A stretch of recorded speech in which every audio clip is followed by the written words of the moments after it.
Assalamualaikum warahmatullahi wabarakatuh. Selamat pagi, selamat siang, selamat malam teman-teman pembelajar marketing dimanapun sekarang berada. Kita lanjutkan kembali untuk diskusi kita, pembelajaran kita di mata kuliah lab pemasaran. Prinsipnya, kalau kita bicara di lab pemasaran itu kita minimal bicara tentang 3 elemen dasar ya. Mulai dari yang pertama itu adalah marketing strategik, udah selesai kita bahas nih bagian yang pertama. Yang kedua, bagian kedua disebut dengan marketing taktik, ya kan? Sudah kita bahas juga. Di sini ada tentang selling, di sini ada tentang diferensiasi, ya kan? Kemudian yang ketiga sekarang kita masuk ke yang ketiga, di mana bagian yang ketiga dari 9 elemen dasar marketing itu kita akan bicara tentang marketing value. Sorry, ini saya benahi dulu ya. Ini mestinya marketing value. Nah, dalam marketing value itu ada apa saja? Dalam marketing value kita akan kenalkan ada 3 bagian juga yang harus kita kenal. Marketing value yang pertama kita mesti bicara tentang service. Oke. Yang kedua kita bicara tentang bagaimana prosesnya. Kemudian yang ketiga bagaimana kita bicara tentang brand. Saya ulangi, di bagian marketing value kita bicara tentang service, kita bicara tentang proses, dan kita bicara tentang brand. Nah, sekarang kita akan masuk ke yang pertama dari marketing value, kita bicara service atau kita bicara tentang layanan. Kalau kita bicara service, kalau kita bicara tentang layanan, satu hal yang pertama kali harus kita perhatikan bagaimana service ini, bagaimana kualitas layanan itu akan menjadi faktor yang dipertimbangkan oleh konsumen dalam menentukan keputusan pembelian. Kenapa? Karena keputusan pembelian nanti akan melihat pada 2 dasar. Yang pertama, apakah melihat pada nilai secara fisik dari produk itu, ya kan? Atau yang kedua, nilai-nilai yang lainnya di luar secara fisik, bisa berupa emotional value misalkan, ya, bisa emotional value atau mungkin karena value yang lainnya. Yang lainnya itu, ya, salah satunya adalah service. Bisa jadi kalau kita hanya bicara tentang value yang secara fisik dari produk kita, misalkan produk kita ini punya daya tahan yang bagus misalkan. Kalau produk kita punya daya tahan yang bagus, belum tentu ini akan menjadi pertimbangan utama bagi seorang konsumen untuk melakukan keputusan pembelian. Maka di slide saya, di gambar saya kasih ilustrasi. Yang menjadi pertimbangan seorang konsumen dalam menentukan keputusan pembelian banyak. Misalkan bisa X1 saya sebut, bisa X2 saya sebut, atau bisa X3 saya sebut. Kembali ke contoh, ketika produk kita itu punya kualitas yang bagus, dilihat dari indikatornya adalah punya daya tahan, sementara kita tidak dukung dengan value yang lainnya atau tambahan nilai yang lainnya, salah satunya di service, nah bisa jadi kita akan kalah dengan para kompetitor kita. Nah kan? Maka kita perlu menekankan ada atau tidak adanya, perlu atau tidak perlunya, dan bagaimana kita akan mengatur strategi bagaimana sistem layanan yang kita berikan. Karena ada beberapa indikator yang bisa kita pakai kalau kita mau mengangkat servis kita ini itu menjadi keunggulan kompetitif. Ya kan? Ada beberapa indikator diantaranya kalau kita mau unggulkan servis untuk nilai tambahan, apakah kita lihat dari indikator tangible-nya itu kayak apa? Apakah kita lihat nanti dari indikator empatinya itu kayak apa? Apakah kita lihat dari indikator responsifnya itu kayak apa? Atau kita lihat dari indikator reliability-nya itu kayak apa? Ya kan? Atau kita lihat dari indikator assurance-nya itu kayak apa? Ini kalau kita memang akan bermain-main di service itu yang akan menjadi keunggulan kita. Atau kalau kita akan bermain-main bahwa servis itu akan menjadi diferensiasi dari produk kita. Diferensiasi udah kita bahas kemarin. Berarti kita tinggal menentukan mana yang akan kita angkat menjadi diferensiasi dari produk kita itu. Nah, sebelum kita bicara tentang strategi servis itu, coba kita tarik mundur ke definisi konseptual dari servis. Ya kan? Sengaja saya ambil 2 pakar yang mengungkap tentang definisi konseptual dari servis sebetulnya apa. Pertama konsepnya Pak Irmawan, ya kan? Irmawan mengatakan bahwa servis pada prinsipnya ini merupakan paradigma dan seterusnya dalam sebuah perusahaan. Tidak peduli apakah sebuah perusahaan menghasilkan produk atau servis, untuk selalu penekanannya adalah sini. Untuk selalu memberikan best value pada pelanggannya. Tak ulangi, penekanannya adalah untuk memberikan best value, untuk memberikan nilai yang terbaik kepada pelanggannya.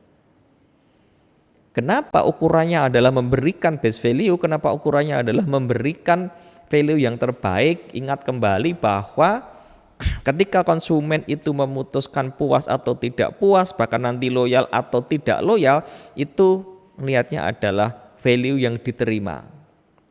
Kalau konsumen melihatnya adalah value yang diterima, bagi seorang pemasar berarti fokusnya adalah nilai yang akan dihantarkan itu seperti apa. Maka konsepnya Pak Hermawan adalah bagaimana memberikan best value kepada pelanggannya. Kemudian dari pakar yang kedua, ya kan, dari Kevin mengatakan servis ini adalah aktivitas dan seterusnya yang tidak memiliki wujud. Maka kita bicara tentang servis, kalau kita bicara tentang konsep marketing mix ya, marketing mix yang 4P itu kan, ini kan nggak ada di sini, ada di penambahan yang jadi 7P itu, salah satunya adalah servis juga. Dan servis ini memang paling relevan kalau kita bermain-mainnya itu adalah di pemasaran jasa. Nah, maka konsep ini mengatakan bahwa aktivitas atau manfaat yang tidak memiliki wujud dan dapat diserahkan kepada orang lain, ya kan, yang bertindak sebagai customer dan tidak bersifat kepemilikan. Perbedaan yang mendasar antara barang dan jasa, salah satu diantaranya adalah ada atau tidak adanya perpindahan kepemilikan. Kalau kita fokusnya adalah menjual produk, ya kan, itu nanti akan ada perpindahan kepemilikan. Tapi kalau kita bicara tentang servis, kalau kita bermain-main di pemasaran jasa, berarti tidak akan ada perpindahan kepemilikan. Yang ada adalah sentuhan-sentuhan tentang servis, yang ada adalah sentuhan-sentuhan tentang proses, dan pertimbangan yang lainnya itu adalah physical evidence. Tapi ingat, physical evidence pun tidak akan ada perpindahan. Physical evidence hanya sebagai faktor pendukung, hanya sebagai faktor pendobrak untuk penguatan di kualitas layanan kita atau service quality kita. Nah, apa sih sebetulnya manfaat dari servis? Kenapa sih kita harus menambahkan servis? Toh produk kita sudah berkualitas, toh produk kita itu sudah punya fitur yang bagus, toh produk kita itu sudah punya estetik yang oke, toh produk kita itu mudah digunakan dan sebagainya.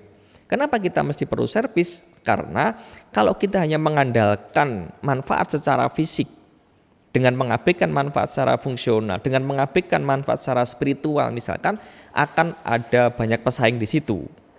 Sekali lagi akan banyak bermunculan pesaing-pesaing yang akan menawarkan value yang sama. Berarti kan kita bisa perhatikan, kalau satu produk yang akan kita tawarkan kemudian pesaing kita banyak, maka yang akan dicari oleh konsumen kita mana yang menawarkan value yang lebih. Meskipun yang kita beli adalah barang, tetapi kalau ada tambahan yang lainnya yang disebut dengan value added, yang disebut dengan nilai-nilai tambahan, ya pastilah berapa banyak yang diterima nilainya itu akan menjadi pertimbangan utama bagi konsumen untuk memutuskan saya mau beli produk yang mana, saya mau beli merek yang mana dan seterusnya. Maka manfaat servis diantaranya tadi kan adanya nilai tambahan. Yang kedua, servis juga bisa sebagai diferensiasi. Ya kan? Servis bisa diferensiasi karena apa? Servis itu susah untuk ditiru karena sifatnya ini kan melekat pada produsen misalnya. Nah, kemudian kalau kita memang bisa mengandalkan servis sebagai CA kita bisa terhindar dari perang harga. Ya, tapi kalau kita hanya mengandalkan tentang kualitas produk yang saya sebut tadi, mulai dari fitur sampai dengan estetik, ya itu akan potensi kita akan perang harga di sini. Ini 3 manfaat servis yang bisa kita perhatikan. Nah, kemudian kalau kita akan gunakan servis, bagaimana tingkatan servis yang bisa kita berikan? Apakah kita akan berikan servis pada tingkatan excellent service di sini? Nah, indikatornya apa kalau kita bisa memberikan excellent service? Tadi tak sebut, indikatornya kalau kita bisa memenuhi 1, 2, 3, 4, 5 indikator yang saya sebut tadi. Ya, saya singkat menjadi TERA kan. T yang pertama adalah bagaimana dari sisi tangible-nya kayak apa, yang kedua adalah empatinya kayak apa, yang ketiga adalah responsiveness, yang keempat adalah reliability, yang kelima adalah assurance-nya itu kayak apa. Ingat, kalau kita hanya memberikan 5 ini saja berarti kita masih berada pada tingkatan excellent service, belum sebagai diferensiasi, ya kan? dan juga belum transformational service. Nah, berarti kan kita harus meningkat di sini kan. Bagaimana servis yang kita gunakan itu bisa menjadi diferensiasi atau servis yang kita berikan itu akan punya daya dobrak. Apapun yang kita lakukan, strategi apapun dalam pemasaran itu, ingat apakah strategi pemasaran kita itu nanti kita akan merubah pengetahuan. Ada 3 kan. Yang kedua, apakah kita akan merubah sikap. Yang ketiga, apakah kita akan merubah perilaku. Ingat, apapun strategi pemasaran kita, termasuk nanti kalau kita bicara di promosi juga seperti itu. Apakah promosi kita itu nanti tujuan kita itu adalah merubah pengetahuan dari yang tidak tahu menjadi tahu, dari yang awalnya itu unaware menjadi aware, atau akan merubah yang awalnya itu tidak suka menjadi suka, yang awalnya tidak tertarik menjadi tertarik, atau yang ketiga, yang awalnya tidak ada motivasi untuk beli, akhirnya dia bisa lakukan pembelian sampai ke ex again dan advocacy misalkan. Maka tingkatan yang berikutnya tadi bagaimana kita bisa membuat perubahan dari servis yang kita tawarkan. Nggak ada artinya kita ngomong produk kita berkualitas, nggak ada artinya servis kita itu adalah servis yang terbaik, tapi kalau tidak mampu mendongkrak prospek kita itu sampai ada perubahan, ya kan? Mulai dari aware sampai ex again, mulai dari aware sampai advocacy, ya nggak ada artinya. Kita akan sia-sia aja. Nah, ini adalah tingkatan-tingkatan servis. Nah, kemudian setelah kita bisa menentukan kita mau bermain-main di level yang mana sih dari servis itu, apakah tingkat ini ya, tingkat 1 bahasa saya, apa di tingkat 2 atau tingkat 3, maka satu hal juga yang perlu kita perhatikan, apakah kita puas ketika kita bisa merubah orang yang awalnya nggak aware menjadi aware, sampai apakah kita puas ketika kita mampu merubah yang awalnya orang itu hanya beli sekali menjadi ex again atau advocacy, kan enggak juga. Semua strategi pemasaran itu kan nanti endingnya adalah membangun customer loyalty nih. Ini sudah tak sampaikan berkali-kali. Nah, kenapa dengan customer loyalty itu kita bisa diefisiensi di biaya marketing dan lain-lain. Maka di servis pun ada satu hal yang juga perlu kita tekankan. Servis tidak hanya pada servis tidak hanya ketika pada saat kita akan melakukan eksekusi, tapi servis juga harus kita berikan pasca pembelian.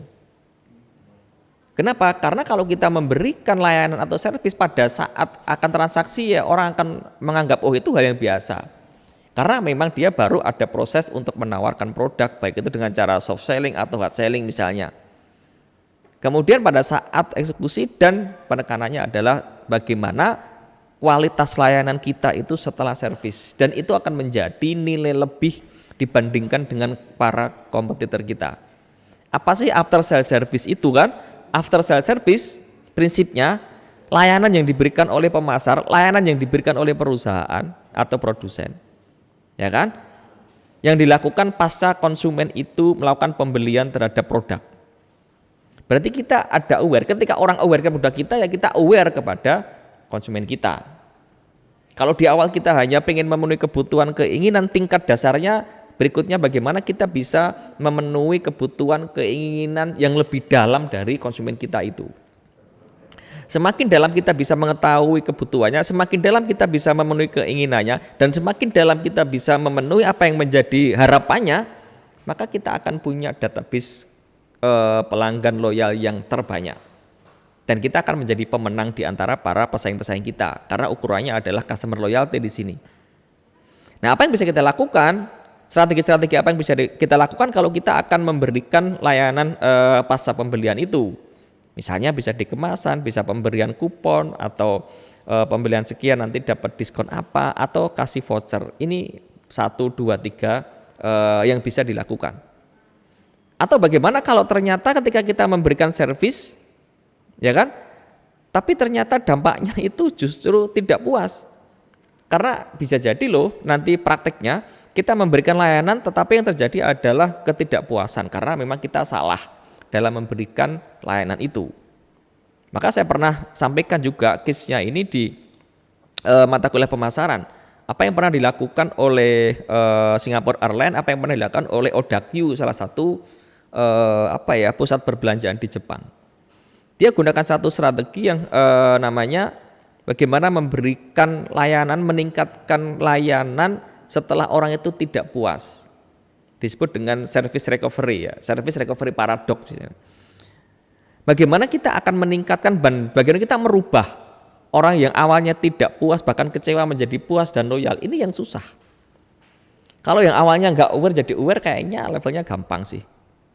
Tapi yang paling susah ketika orang itu justru kecewa, ketika orang itu tidak puas, terus kita bisa merubahnya menjadi puas atau bahkan dia menjadi loyal, ini kan yang istimewa. Ini yang harus kita perhatikan. Karena tidak selamanya kita akan mulus dalam melakukan pelayanan. Contohnya apa ya, yang terjadi di Singapore Airlines itu bagus. Singapore Airlines itu terkenal dia punya diferensiasi karena kualitas layanan dari pramugarinya, karena keramahannya dan lain sebagainya. Tapi yang namanya kecelakaan kan bisa terjadi. Pada saat itu kan diceritakan di beberapa buku case-nya, ada satu pramugari dari Singapore Airlines itu tidak sengaja menumpahkan minumannya itu kepada penumpang. Ya penumpang pasti marah, penumpang pasti kecewa, penumpang pasti jadi kesel dan minta maaf. Iya pasti, nggak mungkin nggak minta maaf. Tapi apakah dengan minta maaf cukup? Enggak juga. Maka yang dilakukan oleh Singapore Airlines pada saat itu, dia langsung mengkondisikan nanti ketika di bandara tujuan langsung disiapkan semuanya, baju yang terkena tumpahan air itu diganti ya, dia pakai jas diganti dengan merek yang sama, warna yang sama dan sebagainya. Dan apa yang terjadi ketika sampai di bandara tujuan itu, kemudian ada permintaan maaf dari manajemennya, kemudian langsung diganti dengan yang baru, justru itu akan mampu merubah yang awalnya itu kecewa, merubah yang awalnya itu tidak puas, dia menjadi puas dan menjadi loyal. Apa indikator loyalnya? Ternyata orang itu ketika mau bepergian kemanapun dan menggunakan pesawat terbang itu, selama ada Singapore Airlines dia akan pakai Singapore Airlines. Nah, ini kan satu kasus yang juga harus kita perhatikan, bagaimana kalau kita salah dalam memberikan layanan, kita masih ada kesempatan untuk merubah. Bagaimana yang awalnya orang itu tidak puas, kecewa, tapi menjadi puas dan menjadi customer yang loyal. Odaknya juga seperti itu. Ketika ada seorang pelanggan kemudian melakukan pembelian salah satu barang elektronik, dan ternyata yang dibeli itu adalah memang produk yang sebetulnya cacat, tapi karyawannya nggak ngerti, maka dia cari betul. Siapa sih pelanggan yang kemarin melakukan pembelian ini? Dia cari di database-nya, dia cari data di kasir, nggak ketemu, sampai dia cari di data-data yang lainnya. Dan ketika ketemu data itu, dia langsung datang minta maaf, pengganti dan sebagainya. Ini kan satu hal juga yang sering terjadi, yang perlu kita perhatikan bagaimana kita memberikan servis pasca pembelian. Nah, maka dampaknya apa ya kan? Dampak after sales service terhadap bisnis kan. Beberapa kasus yang saya sebut tadi dampaknya bisa menciptakan loyalitas ya dari dua case tadi. Yang kedua adalah meningkatkan penjualan pasti, kemudian bisa juga mendukung perbaikan produk. Ini teman-teman yang bisa saya sampaikan kan, nanti untuk beberapa case yang lainnya bisa kita diskusikan di kelas secara offline atau ketika kita di Zoom. Ini yang bisa saya sampaikan di materi tentang service. Bagian yang pertama dari marketing value. Nanti kita lanjut kembali bicara tentang marketing value. Kita akan bicara tentang bagaimana bagaimana brand itu dikatakan sebagai value indikator, dan bagaimana brand itu nanti bisa memiliki equity atau disebut dengan brand equity. Itu yang bisa saya sampaikan. Terima kasih atas perhatiannya. Mohon maaf atas segala kesalahan dan kekurangan. Assalamualaikum warahmatullahi wabarakatuh.